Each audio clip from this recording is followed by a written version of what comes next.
هنعمل النهارده سندوتشات برجر الدجاج الجاهز لاشهر المطاعم والبراندات، يعني هنراضي جميع الاطراف بنص كيلو دقيق بس. هقول لكم على كل اسرار تتبيلته المظبوطه وازاي نقدر نحتفظ بيه في الفريزر ونطلعه وقت ما نحتاج. ومش هقول بس ان احنا هنوفر، لان الوجبات دي بقت باسعار خياليه، لا ده كفايه النظافه وانه مضمون بايدينا وتحت عينينا.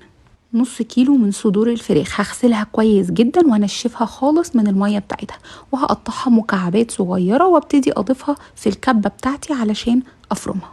المكونات الاساسيه اللي هحتاجها في الوصفه هي بيضايه وفص من الثوم الفريش. المكونات دي والبهارات اللي هحطها مش هقدر استغنى عنها. الثوم الفريش هنا افضل بكتير من الثوم البودره. معلقه صغيره من الملح، معلقه صغيره من الفلفل الاسود، معلقه صغيره من البابريكا. هضيف كمان معلقه كبيره مليانه من النشا، واختياري عندكم بس مفضل جدا جدا لطعم الوصفه ربع بس من الفلفل الاحمر وبصلايه خضراء. هفرم كل ده كويس جدا وهدهن ايدي دهنه زيت بسيطه خالص علشان اقدر ان انا اطلع الفراخ بتاعتي من الكب. هحطها في طبق نظيف واعجنها كده والمها كويس جدا، واقدر دلوقتي ان انا اشيل العجينه بتاعتي في كيس بلاستيك محكم الغلق واحطها في الفريزر واطلعها وقت الاحتياج واشكلها. هنعمل دلوقتي البرجر المشوي. لو عندي المكبس بتاع البرجر ده بستخدمه بالطريقه دي، بحط كيس بلاستيك كده او ستريتش راب وباخد قطعه كده حجمها كويس وبحطها واضغطها بالطريقه دي وبتفك معايا بكل سهوله طول ما انا بشتغل. بس دهنه زيت كده على ايدي وعلى المكبس بتاعي. ولو مش عندي متوفر المكبس ده باخد قطعه من الفراخ بتاعتي برضو من البرجر كده واشكلها على ايدي بالطريقه دي على دهنه زيت بسيطه، واظبط الشكل كده من الاطراف واسويها، وخلاص كده قطعه البرجر عندي برضو جاهزه. هحطهم في طبق بلاستيك واحط ما بينهم اكياس وادخلهم الفريزر لو انا عايزه احتفظ بيهم متشكلين بالطريقه دي. طب ولو مش عندي اكياس احطها ما بينهم، بحط على كل قطعه من دول نشا كده بغلفها بالطريقه دي وهدخلها الفريزر تتشمع كويس قوي، وبعدين هحطهم عادي جنب بعض وفوق بعض عمرهم ما هيلزقوا، واغلف الطبق كويس جدا بتاعي. دي كده طريقه البرجر المشوي وطريقه حفظه في الفريزر.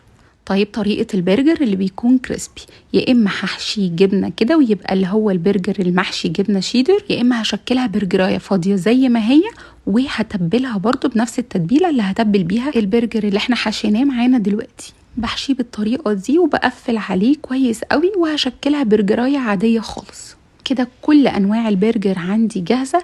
نبدا بقى في طريقه التسويه. طاسه سخنه على النار فيها قطعه زبده على شويه زيت تسخن كويس قوي، وهنزل بالبرجر اديله صدمه من اليمه دي ومش بقلبه غير لما ياخد لون الاول. طب انا بقى لو عايزه اشكل دايركت على طول كده هعمل الطريقه دي، هاخد قطعه من البرجر وهضغط عليها في الطاسه مره واحده، هتبقى برجر برضو عادي خالص بكل بساطه. بعد ما بتاخد لون من الجنبين بوطي بقى النار شويه وسيبها 10 دقايق كده بتكون استوت ومحتفظه بالطراوه بتاعتها زي ما هي. يعني طريقه التسويه دي مش هتنشفه ابدا. هنعمل عجينه بسيطه كده للبرجر الكريسبي. نص كوبايه من الدقيق، عليها رشه من الفلفل الاسود، ملح، بابريكا، ومعلقه صغيره بيكنج باودر وشويه من الزعتر، وهضيف عليهم ميه تدريجي، ميه فتره من الحنفيه عادي خالص لحد ما بتبقى عجينه قوامها تقيل ومتماسك كده بالطريقه دي. الميه ملهاش مقدار علشان بتفرق من دقيق لدقيق.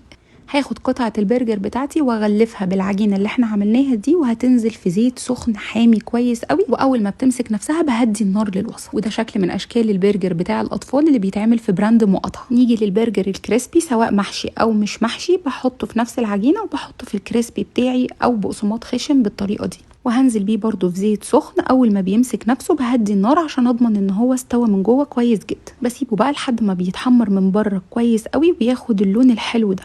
ببتدي اطلعهم على كولينج ريك او اي مصفى عندي علشان يصفوا الزيت كويس جدا ويفضلوا محتفظين بالقرمشه بتاعتهم. كده كل انواع البرجر عندي بقت جاهزه ومستويه وما خدتش في ايدي ولا وقت ولا مجهود.